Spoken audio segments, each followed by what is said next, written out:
Welcome. So this is going to be the second in a series on specific grand illusion. The first one I did was on suspensions and levitations. This one's going to be on the sawing illusion. I use the word sawing because I'm trying to include two really somewhat different types of illusions. There's the sawing, which you saw through a person and then you separate the halves, sawing in half. And then there's the sawing through. In the sawing through, there's a blade that passes through a person, but you don't separate the halves. There's a very popular reciprocal saw. I love this thing. I mean, I've seen it performed. Usually it's done for comedy, and as a comedy bit, it's pretty good. So get somebody up out of the audience. That's the other great thing about the portable reciprocal sawing illusion, is that you can get somebody up out of the audience, and you lay them down on a table, platform, put a little box, a little divider over their midsection, and get this saw with this blade about this long, and go right through. And done properly, it can be extremely entertaining.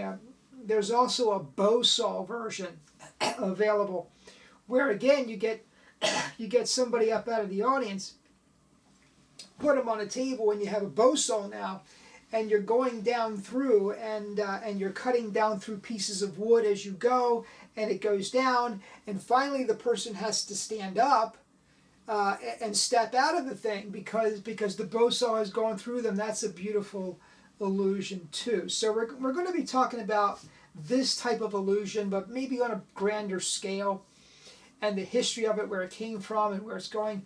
I much prefer the suspensions and levitations because they're more elegant, they're prettier, they're less scary. I think one of the things that makes the sawing illusion appealing is the fear factor.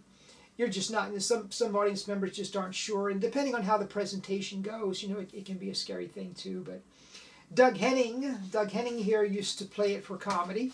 Not comedy, but it was more lighthearted in his approach. In fact, he did a version of this thing.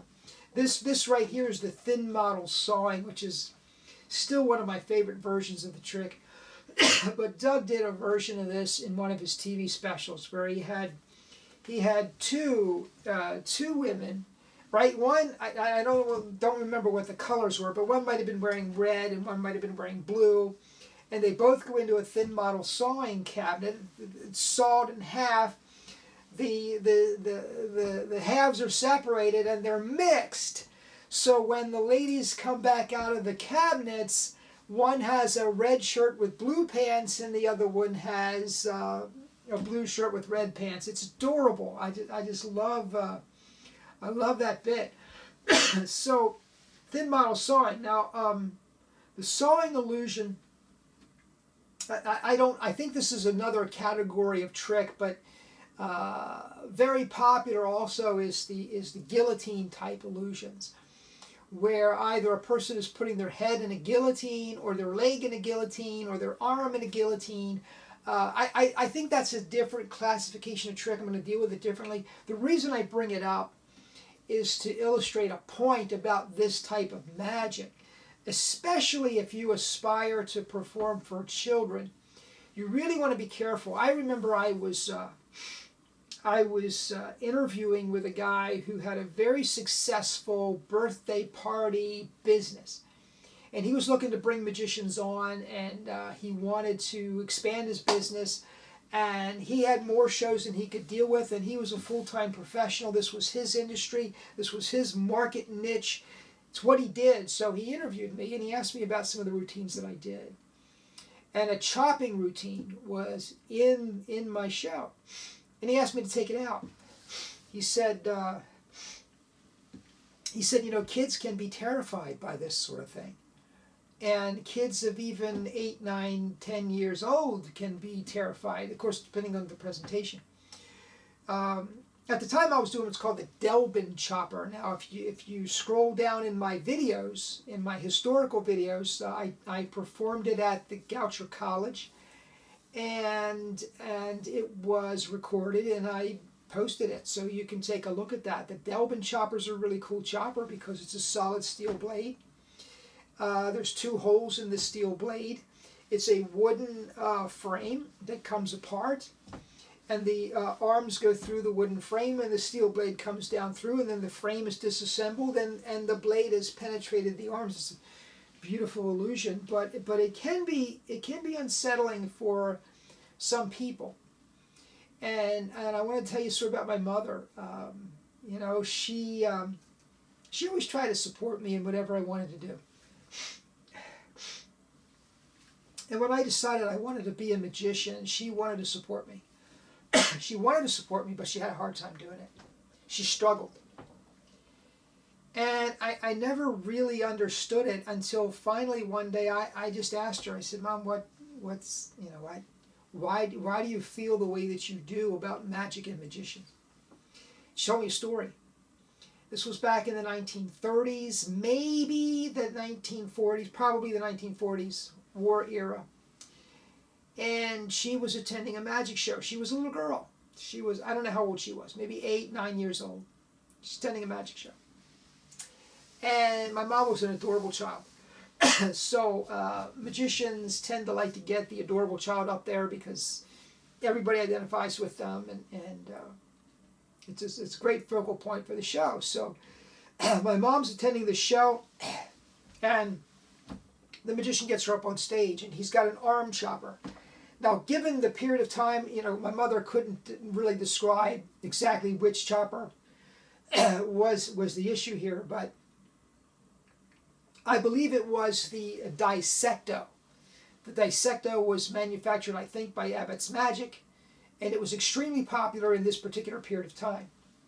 In dissecto, it's a blade that's on kind of a handle that's pivoted. The arm goes through here, and there's maybe a carrot in this hole and a carrot in this hole, and you see the blade come down, and it cuts through the carrots, and the hand is unharmed. Well, she didn't know that. So magician gets her up on stage and demonstrates this thing chopping, and asks her to put her hand through. She's terrified, and it literally traumatized her to the point that she did not like magic or magicians from that day forward. We have to be very, very careful. I remember once I was doing a show, and big theater, big audience, doing a cut and restored rope routine. Get this young lady up on stage. She's probably 10, maybe 10, 11 years old. Get her up on stage, and I'm doing a cut and restored rope routine. I'm not doing a dissecto. I'm not doing an arm chopper, not a guillotine. But you know, she pulls on the rope a little bit, and I hand her a pair of scissors, and I ask her to cut the rope.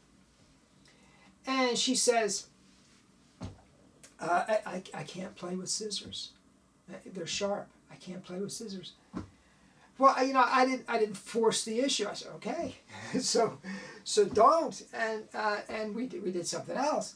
But the thing is, we really need to be, as performers, we need to be sensitive to our audiences, sensitive to their feelings.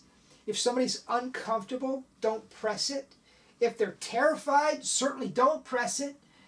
You know, I wish I could go back in time and say to that magician, what were you thinking? So we're not in the business of terrifying people. We're in the business of entertaining people. We're in the business of creating wonder, joy, happiness. And so if the effect isn't creating those emotions in our audience, you know, we need to question the effect. So suspensions and limitations are just elegant. They're beautiful. Sawing illusions have that element of danger and suspense and macabre, maybe. But I wanted to give you a sense for the history of these things. This is the thin model sawing. I'm going to talk more about it later, but I'm using it because I don't have an illustration of the earlier versions. According to my research, Torrini may have performed the first version for Pope Pius VII in 1809. Now, I have no idea what version he was doing. I have no idea what it might have looked like. but apparently it was a sawing illusion, a sawing illusion defined as he had a human being that he sawed through. Now, he might have separated the parts, he might have just sawn through, I don't know. But in 1878, an American circus clown brothers by the name of the Hanlon Brothers apparently performed a comedy version in Paris, 1878. Now, in this version, one of the clowns entered the cabinet. The cabinet was sawn in half, and the halves were separated, according to what I read. Again, there's no really good descriptions of this thing.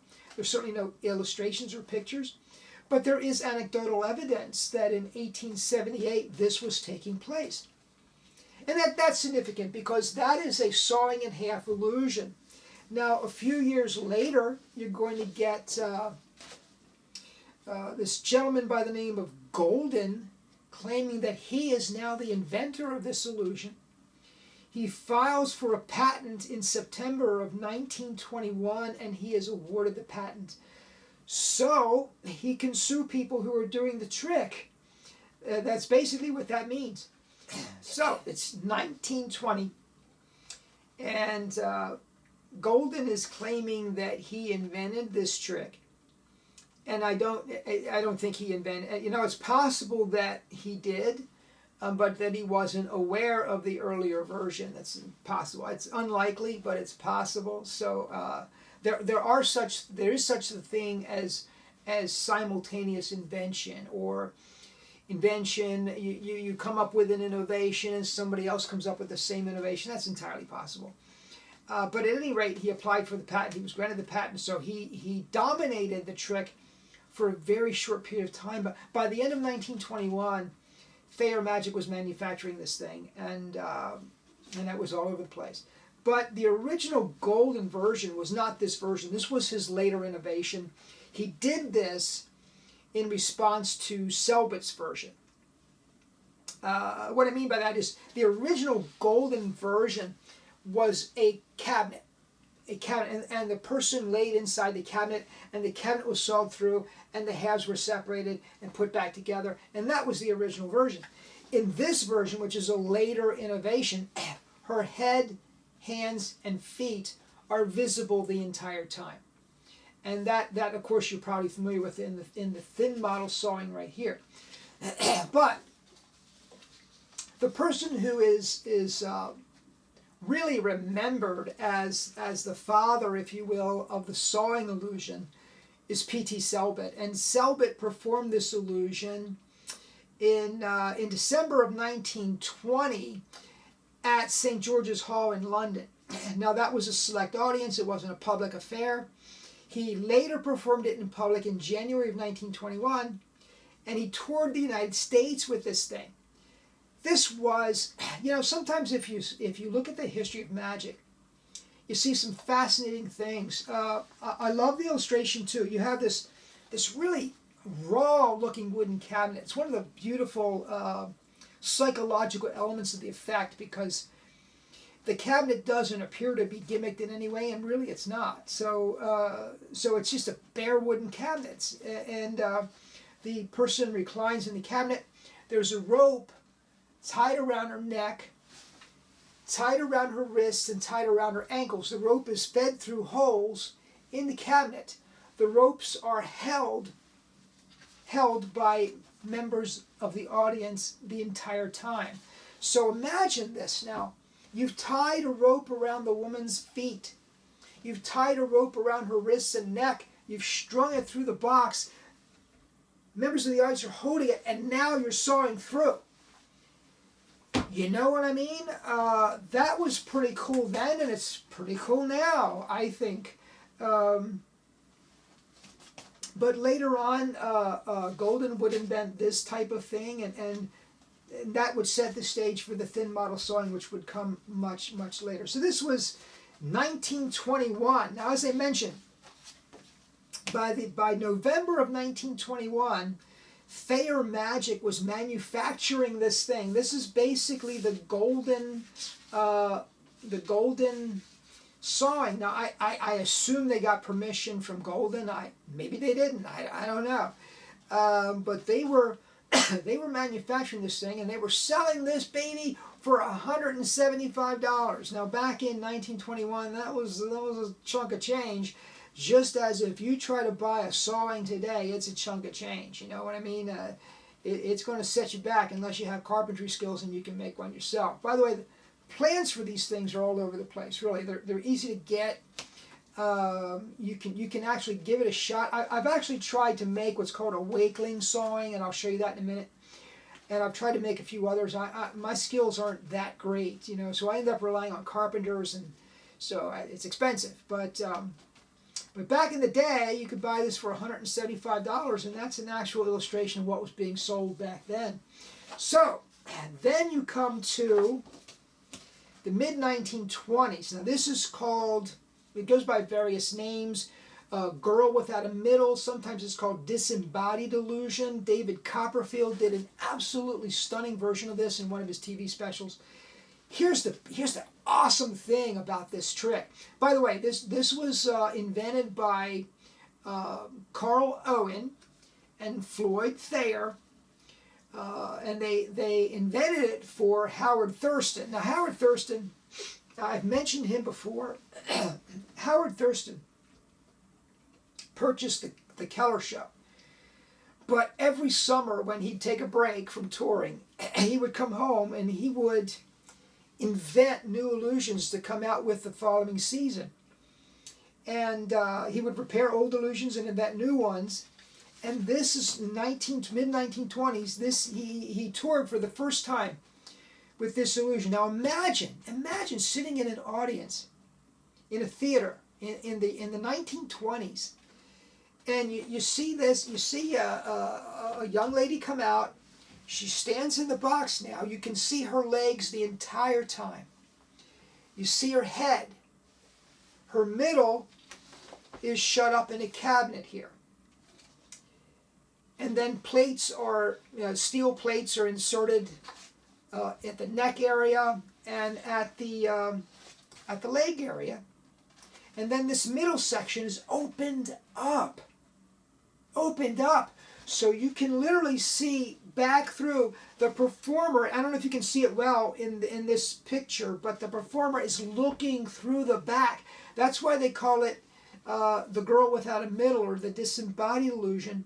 And these two guys on either end are shaking hands in the middle. It's just, wow. And this is probably, when you see this performed, it will blow your mind. It's without a doubt one of the greatest versions ever made of the trick. I'm not even sure it's just to call it a sawing through, because you're really not, but I think it falls into the category. This was the inspiration of Robert Harbin when he invented the zigzag girl illusion. I'm going to talk about that in a few minutes. I performed that trick for years. And there's a video of me doing it down below. But this is the Girl Without a Middle. If you've never seen it, I'm going to put a link below to David Copperfield doing the trick in one of his TV specials. And it is just magnificent. I remember watching a rerun of the special when I lived in the apartments. I was watching this with a buddy of mine, a work friend. He had never seen it before, and he was flabbergasted. So, Girl Without a Middle, very, very special. Now, by the way, please comment. Please subscribe. I want to hear from you. I really do. Okay, back to business here. This is the late 1920s. This is the mid-1920s. Late 1920s. Once again, you have Goldin coming up with an innovation. This innovation would become a signature effect for Harry Blackstone Sr. It is the Buzzsaw illusion, affectionately known as the Buzzsaw illusion. This would be a sawing through, but look at that. There's no box at all. This individual is laying on a piece of wood, and this huge blade is passing through her. Stunning. So Goldin came out with this in the late 1920s. And here we have a photograph of Harry Blackstone doing the trick. I found the video of Blackstone doing this trick. I put it below in the links, so take a look, folks. now this is, Harry Blackstone toured with this for decades, and it never failed to excite and enthrall an audience. Just feast your eyes on that for a second. This huge spinning buzzsaw passes right through this young lady. You'll see in the presentation, she screams, she passes out. It's just an amazing illusion. So that's the buzzsaw illusion. 1936. This was the first time I ever saw a sawing through illusion. This was the version that I saw. It's called the thin model sawing, and it was invented by Guy Jarrett in 1936. Now, I've got a link to that below too, so take a look. But here's what happens in the thin model sawing. The female, the assistant, male or female, lays in the box. The magician saws through the box. The halves are separated. Now, you know, when I'm a kid now, and I'm watching a magic show, and I'm sitting there in the audience, and I see the saw. It is a huge saw. I think it was enormous, about this big. And there's a guy on either side, and you see the sawdust, and it's going down through. And okay, so up until that point, you're thinking trick, trick, trick. But then when he takes the handles and he separates, the reason they call it thin models because this thing is so thin, you can't believe there's a lot of room to move around in there. So he separates the halves, and now he's standing between her halves. He opens this door and her arm comes out and moves.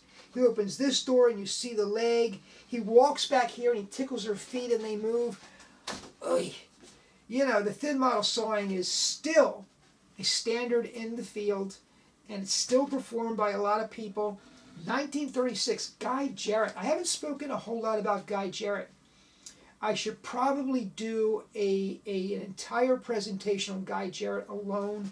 The guy was a genius. He was extremely inventive, extremely creative, and it's worth getting to know Guy Jarrett. So remember that name. Now, if you remember the Selbit sawing, which 1920s, very early, a variation of the Selbit sawing. So by Selbit sawing, here's what I mean. You have a wooden box. The person's going to be in the box, has a rope tied around her neck, ropes tied around her ankles, ropes tied around her wrist. Those ropes are fed through the box, and they're held by spectators while the sawing takes place. Alan Wakeling is credited with this illusion, but it's not his invention. It was invented by the great Virgil, and it was first performed in 1942. Later, Virgil passed it over to Wakeling, and Wakeling made some improvements on it.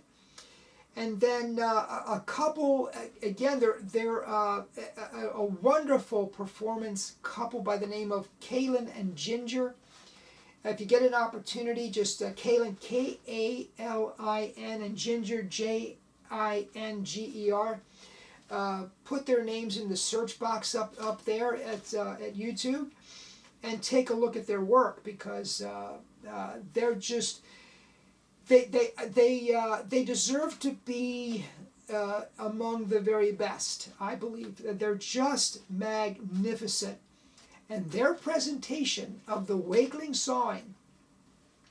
Once you see them do it, you will want to do the Wakeling sawing, because unlike the Selbit sawing, in the Wakeling version, the boxes don't have bottoms. She's laying on a table. The box is placed on top, so it's easy to lift the box off. So imagine you do your sawing, and almost right away you can lift the boxes off, and she's laying there, and it's just fantastic. So check that out. Now, remember we talked about the disembodied illusion. Let me see if I can get that back out here, because that's very important for this next section. Okay, this is the disembodied.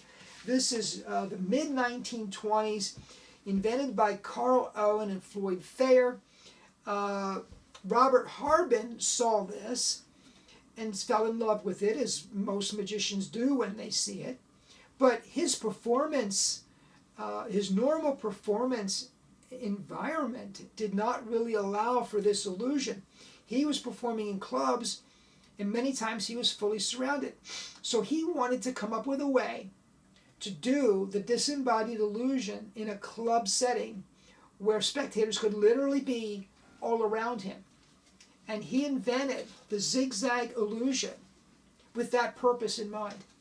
So when I performed it, and by the way, that video, the zigzag girl illusion that I do, has more hits than any other video I've ever posted. And comments that I consistently receive go something like this. I didn't realize that you could do grand illusion surrounded by people. I mean, my audience is literally sitting inches from where I'm performing this illusion. That's what Robert Harbin had in mind when he invented it. So if you're doing a zigzag on a deep stage, do that. If you've got a club setting, do this. In this illustration, you can see this person right here. It's an audience member. Audience member. You want to get, just like the linking rings, all right? If you're doing a linking ring routine, you need to have the audience touch the rings. Because when it's a tactile illusion, as well as audio and visual, when they touch the illusion, when they touch the rings, and they feel them for themselves, they know they're solid, right? You can bang, they ring together, they make a ringing sound when they hit, they touch them, they feel them, they see them. The same thing is true with this. When I used to do this, I would get a member of the audience up and I'd have her stand inside the cabinet so she could see how tight the cabinet was. It's a very tight cabinet. This, by the way, this is a publicity shot that I did with Jill back in the day when we were doing this wonderful effect. And that was a zigzag. George Kimmery of Chalet Magic made this for me, and he made it at a very affordable price. Then he used to say to him, George, you're not making any money. And George would say, I want to be fair to the guys that are up and coming in magic. You know, aspiring illusionists are not wealthy people. And so God bless guys like George Kimmery who would make these illusions at an affordable price. And so I was able to pick this up from Chalet Magic. And I got to tell you, when Jill left the show and I decided to start focusing on mentalism, I wanted to invest in some books. I wanted to get a few things that I needed, and I felt like I needed to develop as a mentalist. So I sold this to Denny. I sold this, and I sold my Owen sword basket, and I sold a few other props. I had a palanquin illusion. I had a few other things. I had a dollhouse illusion. Sold everything to Denny except my sub-trunk, my Houdini Metamorphosis. I kept it because that's my favorite illusion. And I hope to do it again someday. But if I could take back a yesterday, I would never have sold this illusion. You can literally, if you need to, you can get somebody out of the audience, go through this with them pre-show a little bit so they get familiar with it and do it. It is versatile. It is just the most perfect illusion, even if you're touring by yourself. It really is, and I never should have gotten rid of it. Now, what I hope to do, because I just, you know, even though I'm a mentalist, I want to do this stuff again. So back in this day, I love this color scheme. It's kind of aqua and white. I loved it. And you can see that I'm wearing a tuxedo, and Jill was very formally dressed, and you know, it was a good presentation. But I've seen these things made out of wood, where the contrast of the silhouette of the figure and the background are different types of woods, and they're just breathtaking. And I think I'm going to give that a shot. I haven't done it yet, but I'm going to give it a shot. Anyway, that's the Zigzag Girl, folks, and it's just a wonderful illusion. Now this.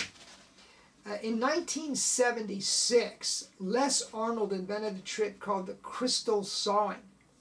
He called it the crystal sawing. Let me give you some contrast here. looking at this, these are doors on a wooden cabinet, and they open and close. And during the sawing effect, the doors are closed. Well, in the crystal sawing, these cabinets are made out of crystal. So you can see through the cabinet the entire time. Magnificent innovation, I think, 1976. In the 1990s, maybe the 1980s, Charlotte and Jonathan Pendragon began to do this. And wow. Once again, anything that Charlotte and Jonathan do, they do better than anybody else doing it. And so this is one of their signature effects. And when you see them do it, it's just magnificent. Same effect. You're sawing down through a person and you're separating the halves. The difference here is that the cabinets are made of crystal. So really, really cool, right? Early 1990s was when Jonathan came up with his presentation and his ideas concerning it. And, let me just say a few words about Charlotte. If you're going to be the person who is suspended or levitated, if you're going to be the person who is sawn in half, it really helps if you are athletically inclined. I have never seen a more athletically inclined person than involved in this particular art than Charlotte. Now, I talked about the flying illusion. I don't know all the particulars of that David Copperfield does, but I do know that the smooth motion that he brings to it and the movements of his body, he's got to be pretty strong to do that. And when you see Charlotte suspended or levitated and the way she moves her body, she is powerfully strong. She's an athlete. And you know what? Grand Illusion is athletic. You're lifting these heavy props. You're moving the heavy props. In fact, in the business, people who get in and out of these props are called box jumpers because they're doing a lot of jumping and a lot of movement. So hands off to Charlotte. She's a magnificent performer. Now this is the last piece I want to share with you. This was done in the 1990s by David Copperfield. It's called the Death Saw Illusion. Lots of people are kind of ripping it off today. But it was Copperfield's, one of Copperfield's signature effects back in the 1990s. I remember seeing the television special where he premiered it, and I was flabbergasted because he presents it as an escape. You know, he is, if you look closely at the picture, he is actually chained to the table. So he's chained to the table, and the buzzsaw is suspended above him, and it's on a timer. And with each passing second, it's dropping a little lower. And so the audience is thinking he's got to make his escape before the buzzsaw cuts through him, right? Well, I saw this on television.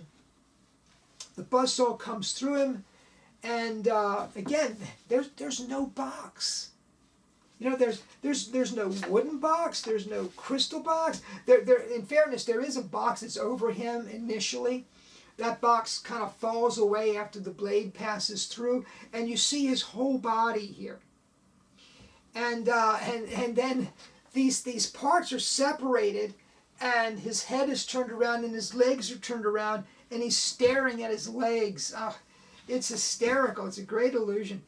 But what I wanted to tell you, I'm down what David Copperfield used to do, and I miss these days. Oh, David, if you're watching, David used to do an annual special on television where he'd premiere all of his new effects, and then he would tour. And I got to see him. I would watch the television special, and then I would go see him when he came to town.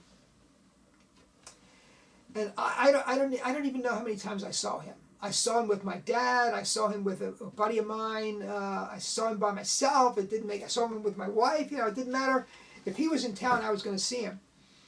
And so I would go down, and I remember the year that he did this. and I was down at the theater. I'm sitting. Sometimes I got good seats, sometimes not so good seats. Sometimes I'm in the balcony. This particular day, I was maybe 15 rows from the front, right? So I got a really good view of this thing, and the folks in front of me are really buying the whole escape part of it. They're sitting there and and they're getting worked up, you know. And when the blade drops, they scream. They scream. They're terrified. And and then when his body separates, and it was just fantastic. It was a great thing to see theatrically, to watch that. So folks, that's my 10 cents worth on the sawing illusion. I hope you enjoyed it. I hope you will subscribe. I hope you will comment. I love doing this. I decided to start doing a vlog because I wanted to share some of my thoughts and feelings about the art that I have loved for over 50 years.